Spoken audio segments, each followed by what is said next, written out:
Hi guys, என் சைக்கிளை திருடினதுனால நடக்கிற கெட்ட விஷயம் என்ன தெரியுமா?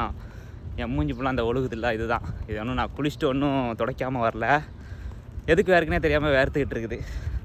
ஸோ இதை வந்து அரபியில் வந்து ருத்துபான்னு சொல்லுவாங்க, இங்கிலீஷில் வந்து ஹியூமிடிட்டின்னு தான் சொல்லுவாங்கன்னு நினைக்கிறேன். ஏன்னா என் ஃபார்மசியில் டெம்பரேச்சர் எழுத போது அதில் ஹியூமிடிட்டின்னு போட்டிருக்கோம், அதை வச்சு தான் சொல்லுறேன். தப்பாக சொல்லியிருந்தேன்னா கமெண்ட் பண்ணிட்டு போங்க.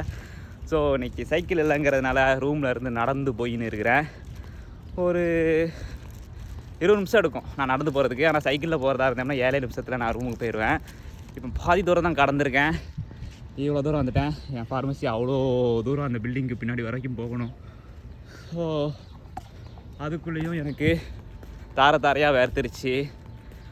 குளிச்சுட்டு வேறு வந்தேன். ஸோ ஃபார்மசியில் போய்ட்டு மறுபடியும் ஒரு குளியாக போட்டால் தான் செட் ஆகும்னு நினைக்கிறேன். எது நான் பேட் ஸ்மெல் பாடியிலேருந்து வந்து விடும்.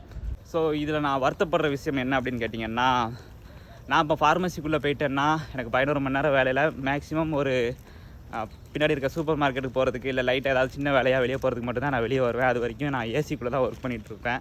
அதனால் எனக்கு அந்த அளவு ஒரு வேர்வைகள் இருக்காது உள்ளே போயிட்டோம்னா.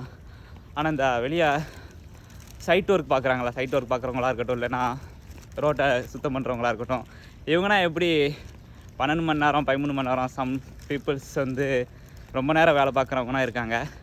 எப்படி தான் இதை மேனேஜ் பண்ணுறாங்களோ பாவம். நடக்கும்போதே மூச்சு வாங்குது எனக்கு. இந்த ருத்துபானால் சோகமான விஷயம் என்னன்னு கேட்டிங்கன்னா, மனுஷனுக்கு வேர்க்குதோ இல்லையோ, காருக்கும் வேர்க்கும், காரில் இருக்கிற கண்ணாடிக்கும் வேர்க்கும். ஸோ இதுதான் இதில் ப்ளஸ் பாயிண்ட்டு. கண்ணாடி போட்டிருக்க பர்சன்னா பாவம், வெளியே வந்தாங்கன்னா கண்ணே தெரியாது, தொடச்சி மாட்டினாலுமே ஒன்றுமே தெரியாது. அவங்களாம் ரொம்ப மேனேஜ் பண்ண கஷ்டப்படுவாங்க. இன்னொன்று காய்ஸ், நான் இதை ஒன்றும் சிரிச்சுக்கிட்டுனா சொல்லலை. ஒரு சில விஷயங்களில் என்னோடய ஃபேஸோட ரியாக்ஷன் ஆட்டோமேட்டிக்காக அது சிரிக்கிற மாதிரி தான் தெரியும். அதனால் நான் ஒன்றும் சிரிச்சுக்கிட்டுனா சொல்லலை. மூச்சு வாங்கிக்கிட்டு நடக்க முடியாமல் நடந்து போயிட்டு தான் சொல்லுவேன். ஏதாவது ஆஃபர் போட்டால் ஏன்னா புது சைக்கிள் எடுக்கணும். சோகமான விஷயம் என்னன்னு கேட்டிங்கன்னா, எனக்கு ஆல்ரெடி டீஹைட்ரேஷன் பாடி தான். எனக்கு வந்து கூலிங்காக எதனா வாயில் வச்சுக்கினே இருக்கணும்னு தோணும், அப்படி இல்லைனா ஜூஸ் குடிச்சிக்கினே இருக்கணும்னு தோணும். அதனால தான் இந்த தண்ணி பாட்டில் கொண்டு வந்தேன். இன்னும் ஒரு வாய் தான் இருக்குது. இது குடிக்க கூட கொஞ்சம் தான் வெளியே வேர்வையாக வருது. ஸோ ஃபைனலி நான் என் டெஸ்டினேஷனுக்குள்ளே வந்துட்டேன். இப்போ உள்ளே போனோம்னா சொர்க்கத்துக்குள்ளே போன மாதிரி ஒரு ஃபீல் கிடைக்கும். இப்போ பார்த்தீங்களா, கண்ணாடி கூட வேர்த்துருக்கு.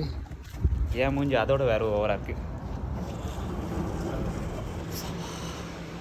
என்னமா இருக்குது அம்மாவில், இதாண்டா சொர்க்கம் அந்த மாதிரி இருக்குது. ஸோ ஏசி ஓடுது, ஏசிக்கு கீழே நிற்கிறேன். அம்மாவில் இதாண்டா சொர்க்கம் அப்படிங்கிற மாதிரி ஃபீலிங்காக இருக்குது. முடிஞ்சு அதை ட்ரை பண்ணி பாருங்கள் இந்த ஃபீலிங்கை. ஆமாம், எதுக்கு நான் உங்களை ட்ரை பண்ண சொல்கிறேன், சாரி. இப்போ வெளி ஒர்க்கு சைட் ஒர்க் பார்க்குறவங்களா இருந்தீங்கன்னா சேஃப்டியாக இருங்க. அப்பப்போ தண்ணி குடிச்சிக்கோங்க, உடல் நலத்துக்கு நல்லது. நான் அட்ரெஸ்ஸை மாற்றிட்டு வேலையை ஆரம்பிக்க போகிறேன். டாட்டா.